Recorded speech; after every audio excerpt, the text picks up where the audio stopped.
इस वीडियो में हम बात करेंगे output characteristic graphs in case of common emitter transistor. तो इसमें एक एनपीएन कॉमन एमिटर ट्रांजिस्टर है जिसका हम आउटपुट करैक्टरिस्टिक देखेंगे। आउटपुट मीन्स जो हमारा आउटपुट वोल्टेज है VCE, इसके वेरिएशन के साथ जो कलेक्टर करंट है उसमें क्या वेरिएशन हो रहा है, इस वेरिएशन को देखेंगे। तो इसमें करेंगे क्या, इसमें जो इनपुट करंट है इसको हम कांस्टेंट कर लेंगे किसी वैल्यू पर, ठीक है। बेस करंट है माइक्रो एम्पियर में होता है, तो हम किसी बेस करंट किसी कांस्टेंट वैल्यू पर इसको हम क्या करेंगे, फिक्स करेंगे और VCE को चेंज के साथ, VCE के चेंज के साथ IC में किस तरह से चेंजिंग हो रही है हम उसको देखेंगे।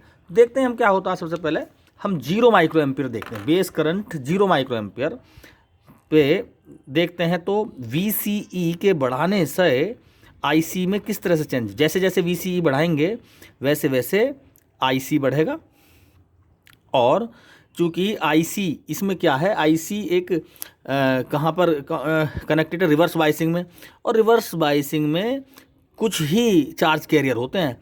तो जैसे जैसे हम VCE बढ़ाते हैं तो करंट बढ़ता है, लेकिन चार्ज कैरियर बड़े लिमिटेड होते हैं, इसलिए यहाँ पर करंट जल्दी ही ये क्या हो जाता है, सैचुरेट हो जाता है, कांस्टेंट हो जाता है। कब, यहाँ पर बेस करंट क्या है, 0 माइक्रो एम्पियर की कंडीशन में, ठीक है। अब जैसे हम इसको थोड़ा सा और बढ़ाते हैं, बेस करंट को थोड़ा सा 5 माइक्रो एम्पियर कर दो या 10 माइक्रो एम्पियर कर दें, तो VCE के साथ IC का कुछ इस तरह से आ जाएगा, कुछ इस तरह से ग्राफ आ जाएगा। 5 micro ampere, sorry 10 micro ampere कर लेते हैं, और थोड़ा सा और अगर हम थोड़ी इस तरह से लाइन बनाएं तो ये ग्राफ आ जाएगा इस तरह से, कुछ सैचुरेशन कंडीशन।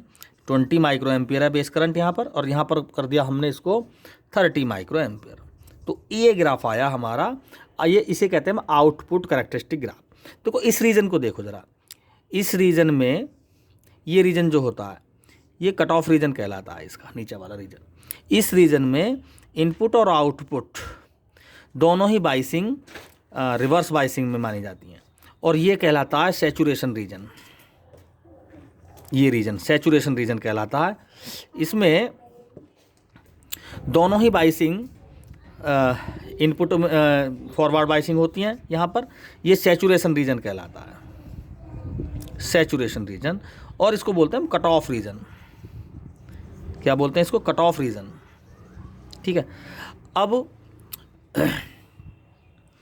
ये तो होगा इसका आउटपुट करैक्टरिस्टिक, क्लियर। देखो जरा, VCE एक आउटपुट वोल्टेज है जो VCC यानी आउटपुट बैटरी पर डिपेंड है।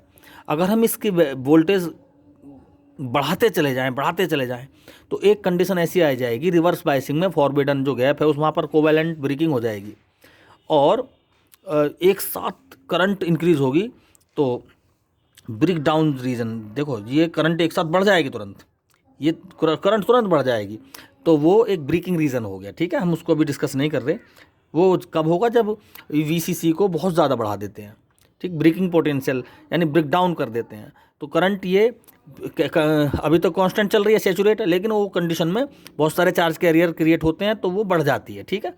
तो ये है कंडीशन, ये है आउटपुट करैक्टरिस्टिक। अब इसमें देखते हैं हम DC लोड लाइन और AC लोड लाइन क्या होती है। तो DC लोड लाइन बनाते समय हम मान लेते हैं कि अभी कोई AC इस पर इनपुट में नहीं है।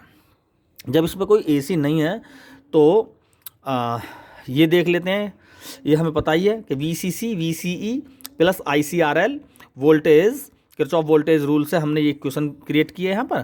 तो ICRL यहाँ से IC इक्वेशन, IC क्या है, IC y एक्सिस पर करंट शो हो रही है, IC is equal to VCC upon RL minus VCE upon RL। ये एक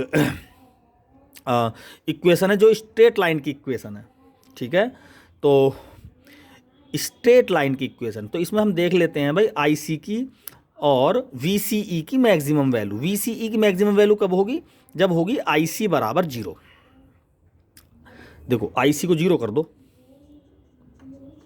तो VCE क्या हो जाएगा, VCE हो जाएगा VCC के बराबर, ठीक है। तो IC को 0 कर देंगे तो इस एक्सिस पर, x एक्सिस पर IC 0 होगा। तो हमने मान लिया कि भाई IC इस पॉइंट पर VCC हो गया, ये इस पॉइंट पर मान लिया मैंने, ठीक है।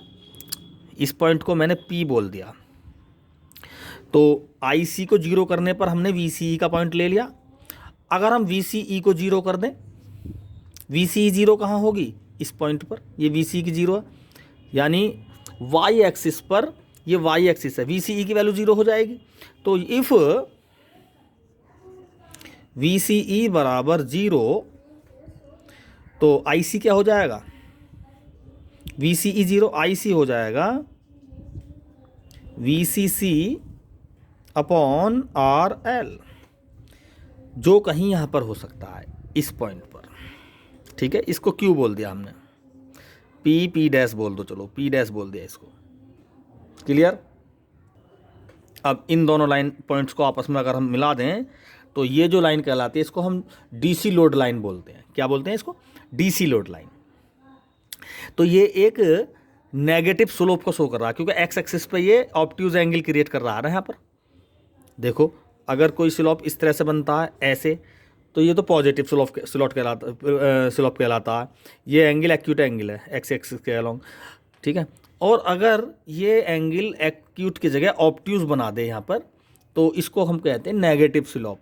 तो ये नेगेटिव स्लोप शो कर रहा है, यानी ये जो इक्वेशन है, ये equation IC is equal to VCC upon RL minus VCE upon RL, ये स्ट्रेट लाइन की इक्वेशन है। तो अगर हम y is equal to MX plus C से इसको हम कंपेयर करें, MX प्लस C से कंपेयर करें, तो ये M क्या है? ये है एंगल, M होता है y अपॉन x, ठीक है। तो M क्या है? नेगेटिव स्लोप को शो कर रहा है इसमें, ठीक है। जो ये टर्म को शो करेगी, ये माइनस का दिख रहा है ना, तो MX प्लस C, तो C पोर्शन ही इसको शो करेगा, ठीक है, VCC अपॉन RL। तो इस तरह से y is equal to MX plus C से हम अगर इसको कंपेयर करें तो ये लाइन है। तो ये तो होगी DC लोड लाइन। इसी तरह से हम AC अप्लाई करके अगर AC लोड लाइन बनाएं इसकी, तो कुछ इस तरह से आ जाएगी। तो यहाँ पर देखें, जहाँ पर ये कट करती हैं दोनों AC, ये तो DC लोड लाइन होगी। AC अप्लाई करके जो वैल्यू निकालेंगे तो वो हो जाएगी AC लोड लाइन, ये हो जाएगी AC लोड लाइन, और ये DC लोड लाइन होगी। इस पॉइंट को बोलते हैं हम Q पॉइंट। जहाँ पर दोनों लोड लाइन आपस में एक दूसरे को इंटरसेक्ट करती हैं, उस लोड लाइन को बोलते हैं हम Q पॉइंट। देखो, ये लोड लाइन क्या काम करती हैं? ये लोड लाइन VCC के रेस्पेक्ट में IC की वैल्यू क्या है, जैसे किसी स्पेशल IC पर VCC की वैल्यू क्या है। जैसे बाय द वे DC है, केवल AC नहीं है इसमें, तो इस पॉइंट पर देखें DC क्या है, IC क्या है, ये है इसमें, ये IC की वैल्यू है। तो यहाँ पर हम क्या फाइंड कर लेंगे? VCE की वैल्यू फाइंड कर लेंगे इस पॉइंट पर। Q पॉइंट वो पॉइंट होता है जहाँ पर AC और DC लोड लाइन के लिए IC और VCE इक्वल होते हैं, ठीक है। Thank you.